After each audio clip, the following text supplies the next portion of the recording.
तवाइफ के किस्से को पेश करना ये कोई बहुत बड़ी बात नहीं है, बहुत बड़े कमाल की बात नहीं है, लेकिन यही तो कमाल है रुस्वा साहब का कि एक तवाइफ की निजी ज़िंदगी के दर्द व गम को जो उन्होंने पेश किया है कि एक बच्ची जो एक डाकू का शिकार हो जाती है, जो एक रंजिश का शिकार हो जाती है, जो एक गहवारे से उठकर तवाइफ के अड्डे पर पहुंच जाती है, दर्द गम को बर्दाश्त करते हुए उस जगह पर जब वो परवान चढ़ती है तो एक मौका वो भी आ जाता है कि उसके घर वाले भी उसे कबूल करने से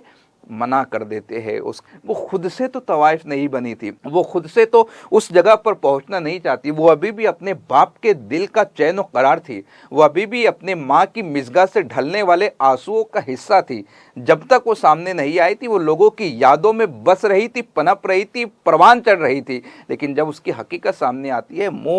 माँ जो है मुंह फेर कर चली जाती है, भाई जो है रूगर्दानी इख्तियार कर लेता है, समाज सोसाइटी जो कल तक उसे बेटी बेटी कह रहा था, अपनी अपनी गोदी में उठाकर खिला रहा था, वो उसे जो है नफरत की निगाहों से देखना शुरू कर देता है। तो मिर्ज़ा मोहम्मद हादी रुस्वा साहब ने एक बेकस, बेबस और लाचार खातून की, जिसे जबरन तवाइफ बना दिया गया है, जब वो चीज़ की अक्कासी करते, जब वो उस कहानी को पेश करते हैं तो फिर वो दर्द गम जो है वो निकल कर सामने आता है और यही खास बनाती है उमराव जान अदा को